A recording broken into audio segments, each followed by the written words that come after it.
Hi friends, welcome back to my channel. Next பார்ட்ல என்ன நடந்துச்சுன்னு பார்த்துடலாமா? அபி பிரக்யாவோட ரிசப்ஷன் வந்து நல்லபடியா நடந்து முடிச்சிருக்கும். 2 பேரும் ரூமுக்கு வருவாங்க. வந்தோனே அபி வேணுக்குன்னு இவள்ட்ட வெறுப்பேத்தி பேசிட்டு இருப்பான். "ஏய் சோடாபுட்டி, நீ பாத்தியா? அங்க ஸ்டேஜ்ல நானும் என்னோட கேர்ள் ஃப்ரெண்ட் தானும் எவ்வளோ ஹாட் பெர்ஃபார்மன்ஸ் குடுத்தோம். அப்படியே ரொமான்டிக்கா டான்ஸ் பண்ணோமே. பார்க்கும்போது உனக்கு ஏதாவது வயிறு கீறு பத்திட்டு எரிஞ்சுச்சா என்ன?" அப்படிங்கிற மாரி கலாய்க்கிறான். உடனே இவளுக்கு கோவம் வருது. "நான் எதுக்கு வந்து இத பத்திலாம் நான் பொறாம பண்ணணும்? நான் என்ன உங்கள லவ் பண்றேன்னா என்ன? அதெல்லாம் ஒண்ணுமே கிடையாது. நீங்க யாரு கூட வேணா ஆடுங்க. அத பத்தி எனக்கு கவல இல்ல." அப்படிங்கிற மாரி மூஞ்சில அடிச்ச மாரி சொல்லிடுவா. உடனே அவனுக்கு செம்மையா கோவம் வரும். "என்னடி ஓவரா பேசுற? உன் கூட வந்து இங்க ரூம்ல படுக்கிறதுக்கு கூட எனக்கு விருப்பமே இல்ல. நான் போறேன் வெளில" அப்படின்னு சொல்லிட்டு, "போடி" அப்படின்னு சொல்லிட்டு அங்கேருந்து போவான். வெளியில போலான்னு போம்போது பாட்டி கரெக்ட்டா நிற்பாங்க. "ஏய் எங்கடா போற?" அப்படின்னு கேட்க, "இல்ல பாட்டி, நான் இன்னைக்கு வெளில தான் வந்து தங்க போறேன். என் ஃப்ரெண்ட்ஸ் கூட பார்ட்டி இருக்கு, நான் போறேன்" அப்படின்னு சொல்லிட்டு போவான். உடனே இவங்க தடுப்பாங்க. "இதுக்கு முன்னாடி நீ சிங்கிளா இருந்த. அதனால கண்ண மேனிக்கு சுத்திட்டு இருந்த. உன் காலுக்கு கட்டு போடணுங்கிறதுக்காக தான் உனக்கு கல்யாணம் பண்ணி வச்சேன். ரூம்ல உன்னோட பொண்டாட்டி இருக்கா. அவள விட்டுட்டு நீ பார்ட்டிக்கு போறியா? போடா மாடிக்கு" அப்படின்னு சொல்லிட்டு அவங்க வலுக்கட்டாயமா அவன பிடிச்சு ரூமுக்கு போன்னு சொல்லி தள்ளி விட்டுடுறாங்க. அவனும் கடுப்பாயி, "ஐயோ! இதான் அந்த பாட்டி இப்படி இருக்காங்களோ" அப்படின்னு சொல்லிட்டு புலம்பிக்கிட்டே போறான். உடனே பிரக்யா பார்த்துட்டு, "நீங்களா? என்னமோ வெளில போறேன்னீங்க. இப்ப எதுக்கு உள்ளாக்க வந்தீங்க?" அப்படிங்கிற மாரி அவ கேட்க, உடனே இவன் எதுவுமே பேசல. டக்குனு ஷர்ட்ட கழட்டுறான். அதோட அவ பக்கத்துல வந்து பேண்டெல்லாம் கழட்டி அப்படியே நிக்கிறான். உடனே இவளுக்கு பார்த்தோனே, "என்னடா நடக்குது இங்க?" அப்படிங்கிற மாரி இவ பார்த்துட்டு இருக்கா. உடனே வந்து, "ஏங்க இப்படிலாம் பண்றீங்க? உங்களுக்கு என்ன பைத்தியமா?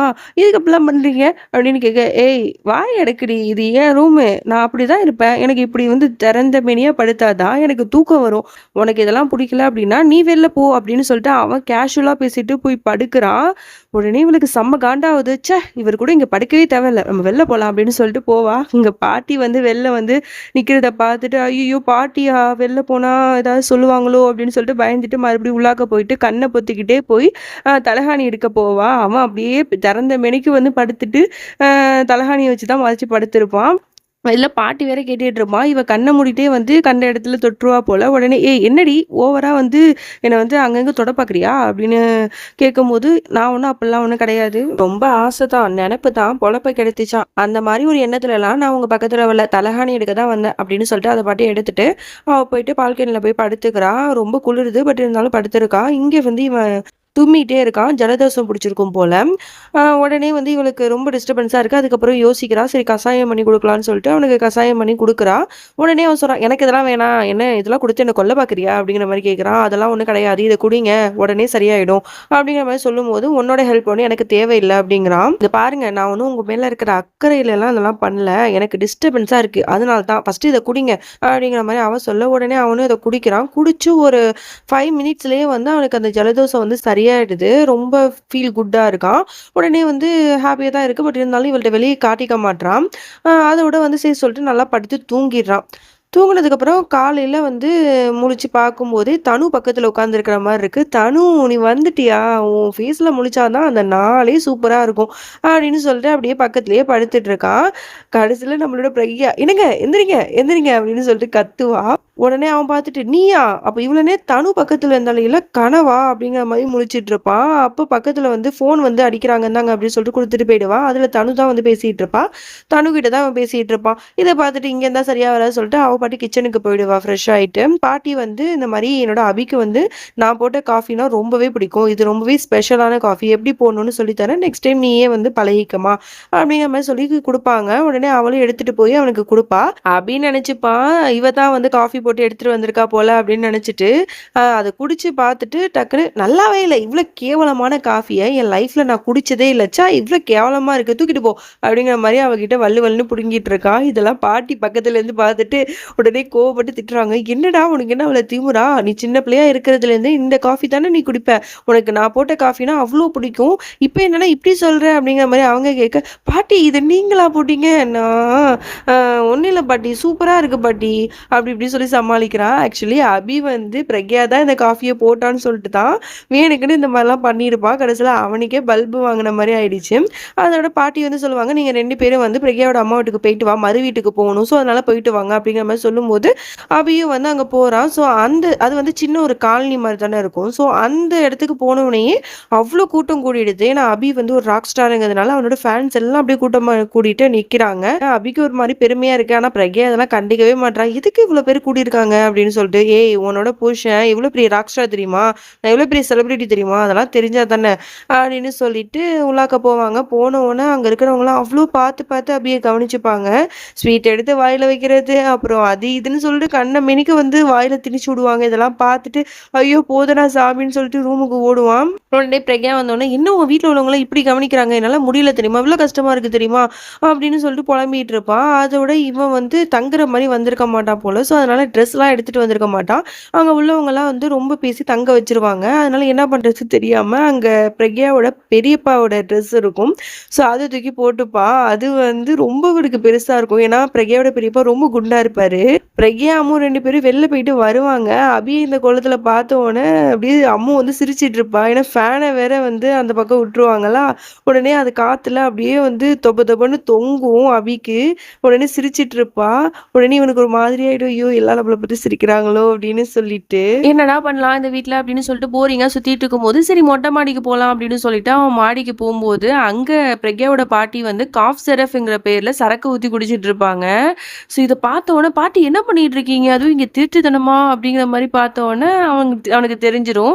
இந்த மாரி இவங்க ஏதாவது பண்றாங்க அப்படின்னு சொல்லிட்டு, அதோட சும்மா இருப்பானா, இவனும் அவங்க கூட ஜாலியா பேசிட்டு, அவனும் சேர்ந்து அவங்க கூட சேர்ந்து சரக்குலாம் குடிச்சிட்டு, அப்படியே வந்து மட்டையாற மாரி ஆயிடுவான். அப்படியே குடிச்சிட்டு தள்ளாடிட்டு வருவான். இத அம்மு பார்த்துட்டு பாட்டிய திட்டுவா. "பாட்டி ஏன் பாட்டி இப்படி இருக்கீங்க? மாமா இன்னைக்கு தான் ஃபர்ஸ்ட் டைம் நம்ம வீட்டுக்கு வந்திருக்காரு. அவருக்கு போய் இந்த மாரிலாம் பண்ணி குடுத்துட்டீங்களே! இதெல்லாம் வந்து அம்மாக்கும், அக்காவுக்கும் தெரிஞ்சுச்சுன்னா எவ்ளோ கோவப்படுவாங்க தெரியுமா?"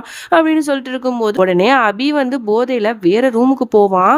அம்மு தான் மாமா அந்த ரூமுக்கு போங்க. அக்கா ரூம் அங்க இருக்கு அப்படின்னு சொல்லிட்டு அனுப்பி வைப்பா. ஒரு வழியா ரூமுக்கு போனதுக்கப்புறம் அப்படியே பெட்ல படுத்துட்டு, ஏசி போட்டு விடு" அப்படிங்கிற மாரி சொல்லுவான். ஏசிலாம் எங்க வீட்ல கிடையாது அப்படின்னு சொல்லும்போது, "ஆ அப்படியா? இது கூட இந்த வீட்ல இருக்காதா? சரி ஃபேன போடு" அப்படிங்கிற மாரி சொல்லும்போது, "அதெல்லாம் போட முடியாது. இது என்னோட வீடு. உங்க வீடா? உங்க வீட்ல இருக்கும்போது என்னெல்லாம் பாடுபடுத்துனீங்க. நான் இப்படித்தான் இருப்பேன். நான் எதுவும் போட முடியாது. என்ன பண்ணுவீங்க?" அப்படிங்கிற மாரி இவ வேணுக்குன்னு திமிரா பேசுறா. உடனே இவனுக்கு கோவம் வருது. "என்னடி சொன்ன?" அப்படின்னு சொல்லிட்டு இவ பக்கத்துல அப்படியே நெருங்கி போவான். கண்ணாடிய கழட்டி பார்ப்பான்ல. ஸோ அப்படியே அவன் கண்ணுக்கு வந்து போதையில தனு தான் அங்க நிக்கிற மாரி இருக்கும். "தனு நீ இங்க வந்துட்டியா? எனக்கு தெரியும். நீ வந்து என்னை விட்டு எங்கேயுமே பிரிஞ்சு போமாட்ட" அப்படின்னு சொல்லிட்டு அப்படியே அவள கிஸ் பண்றதுக்கு போவான். ஆக்சுவலி அங்க பிரக்யா தான் இருப்பா. பிரக்யா கிட்ட தான் அவன் அப்படி நடந்துப்பான். இவ பயந்துட்டு இவ என்னடா பண்றான்னு சொல்லிட்டு பயந்துட்டு நிப்பா. அதுக்கப்புறம் பிடிச்சு தள்ளி விட்டுருவா. அதுக்கப்புறம் தான் அவன் வந்து பார்ப்பான். "ஐயோ! சோடா புட்டி நீயா? ச்சே! உன்னையா கிஸ் பண்ண வந்தேன். ச்சே! ச்சே! ச்சே! ச்சே! எல்லாம் என்னோட நேரம். அத குடிச்சேன்னா இப்படிதான் நான் வந்து ஆயிடுவேன்" அப்படின்னு சொல்லிட்டு அந்த கண்ணாடிய கழட்டி அவள பார்ப்பானா, பார்த்துட்டு இருக்கும்போது அவ கண்ணுக்கு அழகா தெரிவா. ஸோ அப்படியே வந்து வச்ச கண்ணு வாங்காம பார்த்துட்டே இருப்பான். அதோட மட்டையாயி அப்படியே வந்து பெட்ல வந்து படுத்து தூங்கிடுவான். அடுத்த நாள் ஆகுது. அவனுக்கு பயங்கரமா தலைவலிக்கும். அப்போ வந்து பிரக்யா தான் வந்து இந்த மாரி காஃபி எடுத்துட்டு வந்து குடுப்பாளா, ஸோ அங்க எல்லாருமே சுத்தி வந்து அபிய வந்து பார்த்துட்டு இருப்பாங்க. அந்த காஃபிய குடிச்ச உடனே அவனுக்கு தெரிஞ்சிரும். இந்த காஃபி பாட்டி தான் போட்டுருக்காங்கன்னு. உடனே வந்து, "என்னோட பாட்டி இங்க வந்திருக்காங்களா? பாட்டி எங்க இருக்கீங்க? எங்க இருக்கீங்க?" அப்படின்னு சொல்லிட்டு கத்திட்டு எங்க பார்த்தாலும் சுத்திட்டு இருப்பான். யாருக்கும் ஒண்ணுமே புரியாது. "இல்லப்பா பாட்டி இல்ல" அப்படின்னு எல்லாரும் சொன்னாலும் அவன் நம்பவே மாட்டான். "இல்ல இந்த காஃபி வந்து என்னோட பாட்டி மட்டும் தான் போடுவாங்க. ஸோ இது என்னோட பாட்டி இங்க வந்திருக்காங்களா?" அப்படின்னு கேட்கும்போது, "இல்ல பிரக்யா தான் போட்டாங்கிற விஷயம் தெரிஞ்ச உடனே அவனுக்கு ஒரு மாதிரி ஆயிடும். இதான் மேட்ரா?" அப்படின்னு சொல்லிட்டு ஒண்ணும் சொல்லாம அமைதியா நின்றுவான். அதோட ஒரு நாள் ஸ்டே பண்ணிட்டான் இல்லையா, அதனால வீட்டுக்கு போலான்னு சொல்லிட்டு அபி, பிரக்யா 2 பேரும் கார்ல போயிட்டு இருப்பாங்க. கரெக்ட்டா இவன் தனுக்கு ஃபோன் பண்ணிடுவான் போல. ஸோ தனு கரெக்ட்டா வந்து வந்துருவா. வந்தோனே வந்து பிரக்யாவ திட்டுவா. "ஏய் என்னோட பாய் ஃப்ரெண்ட் பக்கத்துல நீ என்ன பண்ற? நவுந்து போடி" அப்படிங்கிற மாரி சொன்ன உடனே இவளுக்கும் ஒண்ணுமே சொல்ல முடியாது. உடனே வந்து எந்திரிச்சு போகும்போது அபி மடியிலேயே உட்கார்ந்துருவா. அதோட வந்து ஒரு வழியா அந்த சைடு போய் உட்கார்ந்த உடனே அபியும் தனுவும் வந்து ஹக் பண்ணி கிஸ் பண்ணிப்பாங்க. இதெல்லாம் பார்த்தோனே அவளுக்கு அவ்ளோ கஷ்டமா இருக்கும். கண்ணு முன்னாடியே தன்னோட புருஷன் இவ்ளோ வந்து மோசமா வேறொரு பொண்ணு கூட இருக்கானே அப்படின்னு சொல்லிட்டு வருத்தப்படுவா.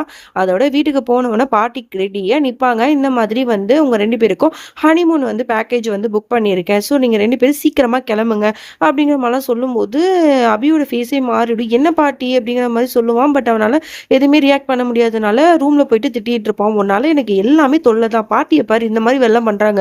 உன்ன கல்யாணம் பண்ணதே பெரிய விஷயம். இதுல மாப்பிள்ளை உன் கூட ஹனிமூன் வேற போறாங்க போடி அப்படிங்கிற மாதிரி கத்திக்கிட்டு இருப்பான். இங்க பாட்டி பேசுனது எல்லாத்தையுமே வந்து தனு கேட்டுட்டு இவளுக்கு கோவம் வரும். அப்ப அபியும் பிரக்யாவும் ஹனிமூன்லாம் போறாங்களா, இது சரியில்லை அப்படின்னு சொல்லிட்டு உடனே அபியை பார்த்து திட்டிட்டு இருப்பா. நீ என்ன நினைச்சிட்டு இருக்க, பாட்டி இப்பதான் வந்து பேசிட்டு இருந்ததெல்லாம் நான் கேட்டேன், இதெல்லாம் உண்மையா, அவளை வந்து நீ விரும்ப ஆரம்பிச்சிட்டியா, அவளை உனக்கு ரொம்ப பிடிக்க ஆரம்பிச்சிச்சா, அதனால தான் அவ கூட நீ இந்த மாதிரிலாம் ஊர் சுத்த போறியா அப்படி இப்படின்னு சொல்லிட்டு ரொம்ப புலம்பிட்டு இருப்பா. ஏ பைத்தியமா, நான் உன்னைதான் விரும்புறேன், உன்னை மட்டும் தான் நான் எப்பவுமே விரும்புவேன், அவளெல்லாம் வந்து நான் ஹனிமூன் போகணும்னு நான் நினைக்கவே இல்லை, ஆனா பாட்டி தான் இந்த மாதிரிலாம் பண்ணாங்க, இப்ப வா அப்படின்னு சொல்லிட்டு உடனே வந்து ரூமுக்கு வந்து கூட்டு போயிட்டு பிரக்யாவை வந்து கண்ணா பண்ணான்னு திட்டிட்டு இருப்பான். தனு இதெல்லாம் பார்த்து ரசிச்சிட்டு இருப்பா. இதுக்கப்புறம் என்ன நடந்துச்சுன்னு சொல்லிட்டு நம்ம நெக்ஸ்ட் பார்ட்ல பார்த்து தெரிஞ்சுக்கலாம். அது வரைக்கும் டாடா பை பை ஃப்ரெண்ட்ஸ்.